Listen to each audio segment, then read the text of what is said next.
Hello Daily Drafters and welcome back to the channel for today's video. Today I wanted to give you all a more in-depth look at Alchemy Horizons Baldur's Gate because, let's face it, the set is confusing.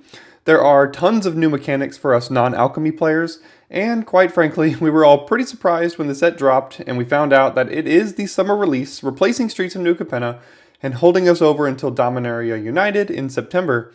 So today we're going to go ahead and have a mini set review of Alchemy Horizons Baldur's Gate so that you know what's going on in the format and how to draft it right out of the gate.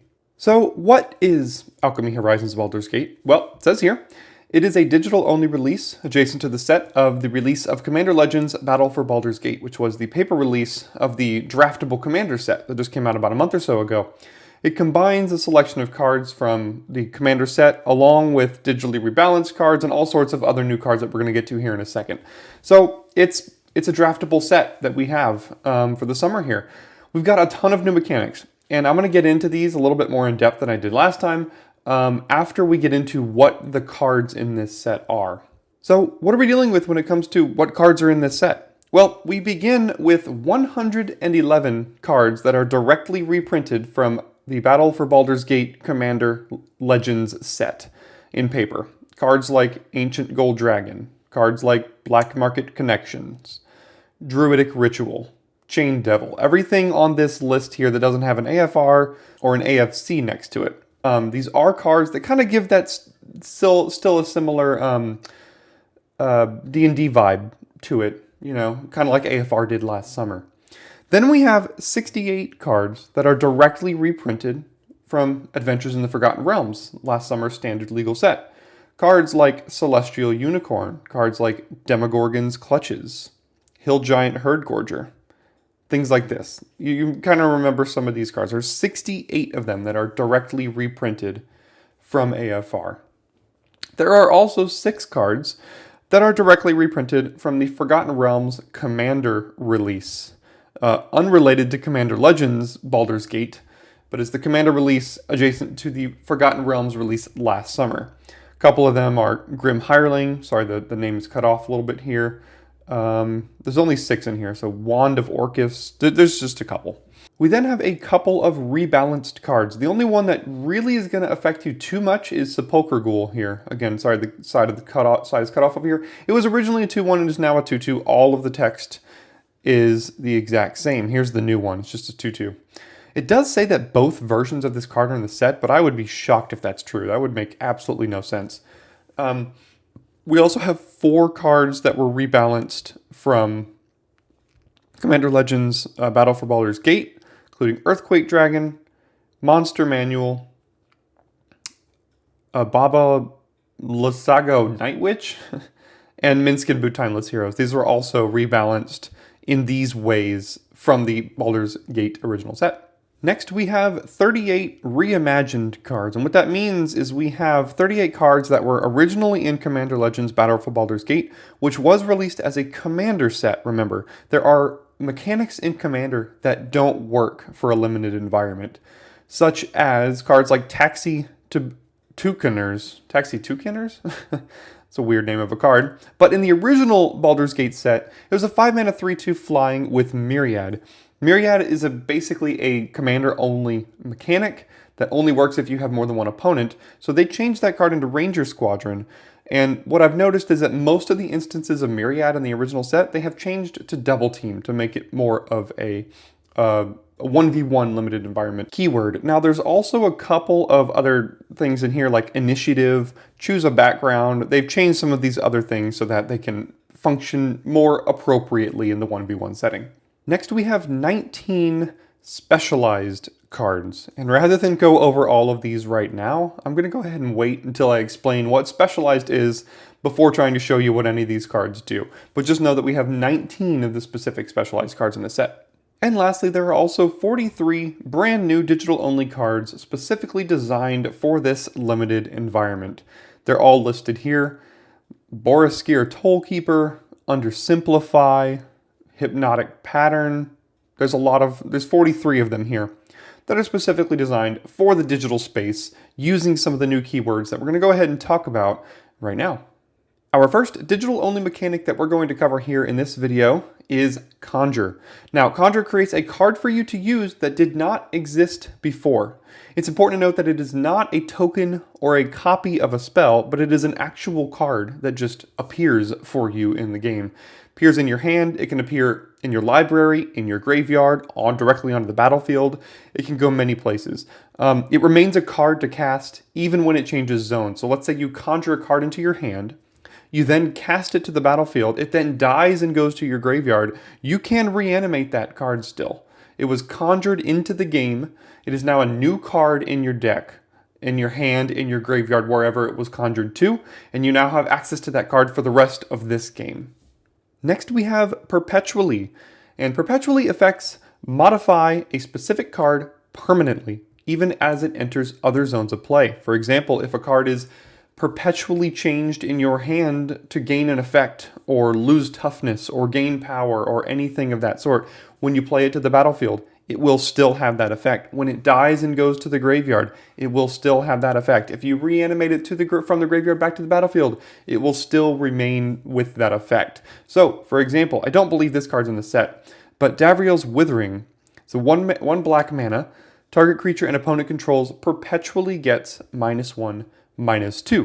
And if that card reduces a creature's toughness to 0 or less and sends it to the graveyard, it's going to remain there pretty much no matter what, because if you try to bring that back, it's going to have 0 toughness. It will immediately die once again.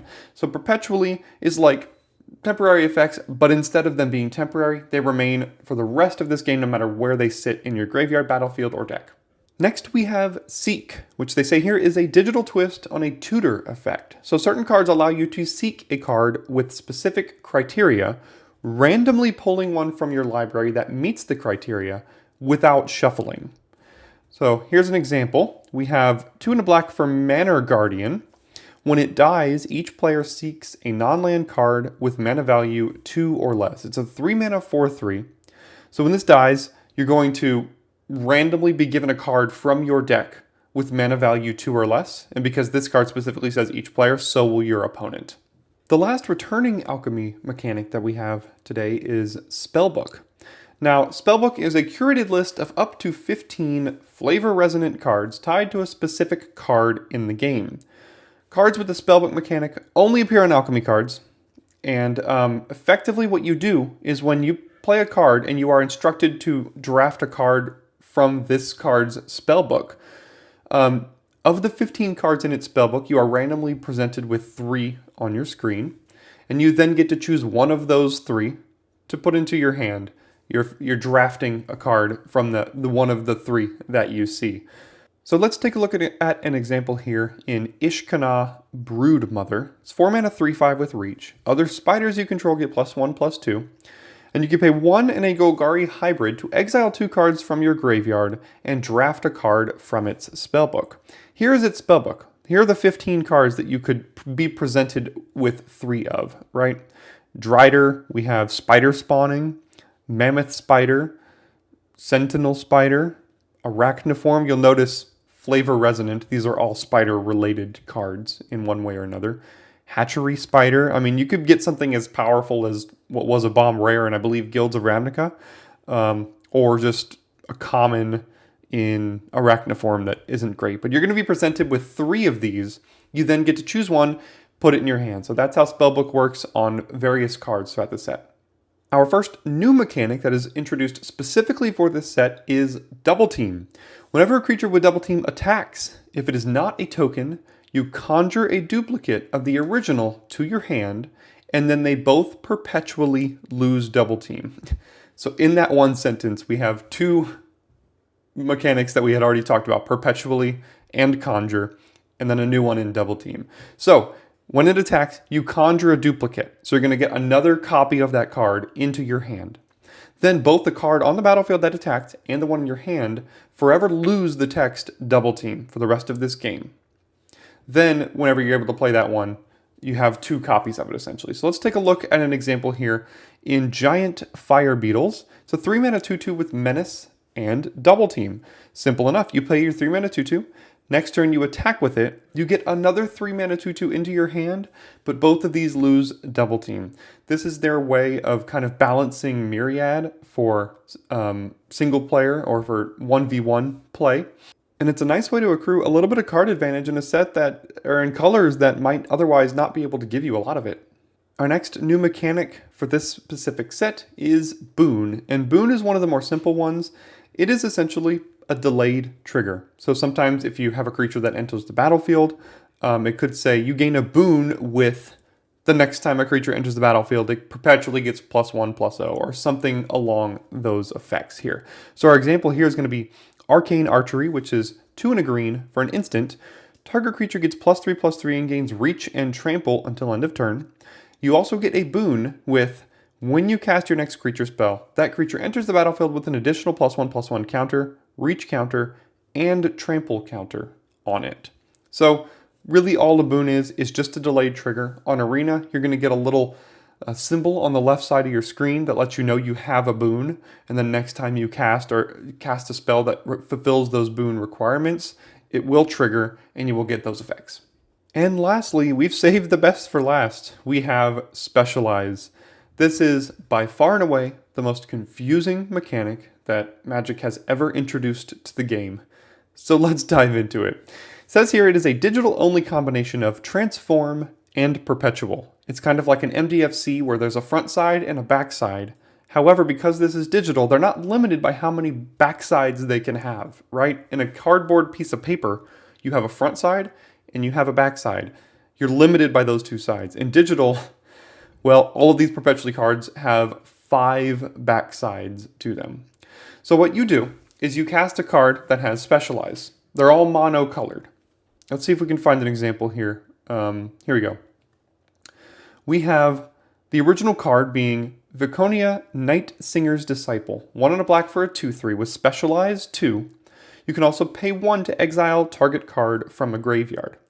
If you want to specialize this card while it is on the battlefield, you will pay 2 generic mana, as it says here. You will also need to discard either any card or a land that produces a specific color. When you do that, it will then transform into any one of these other 5 options. You see this one is the black-white version, this one is the black-blue version. So let's say you decided when it was on the battlefield to pay 2 mana and exile a Plains from your hand.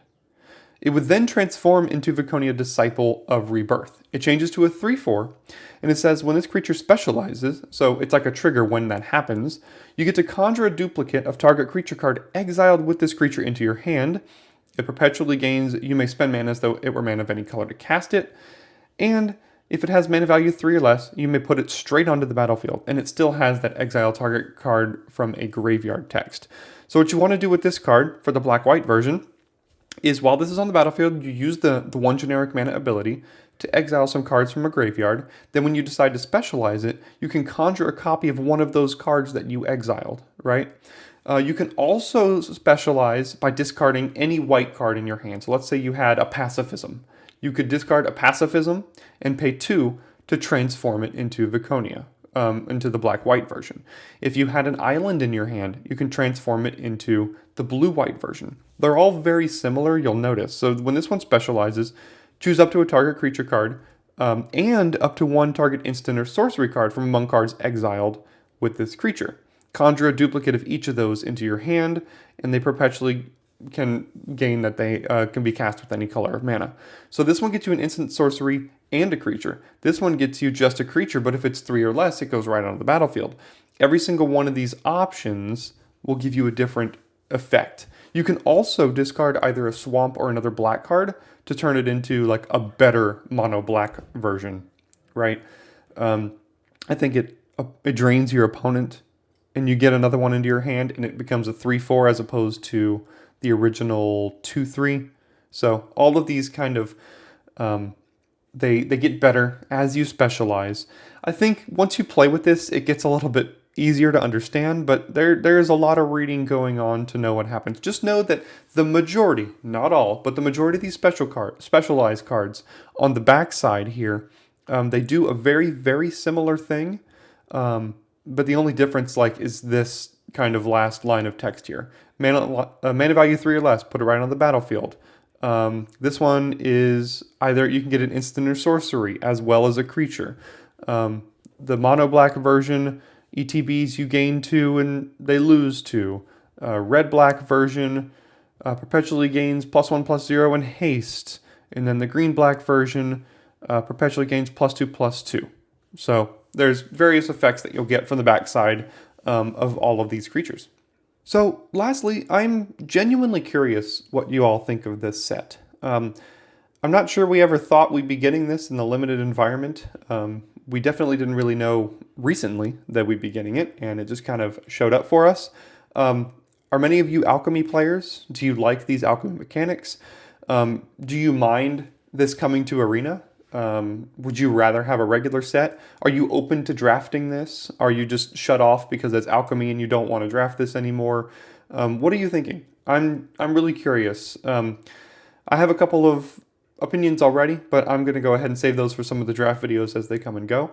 I'd like to get your opinions, so go ahead and leave a comment down below. Let me know what you're thinking. I'm really interested in seeing what we'd like to get out of the set, and if we're open to having more of this, or if you're open to potentially having a good time with this set for the next 2 months. So thanks so much for tuning in for this set primer video, and I will see you on Thursday for your daily draft.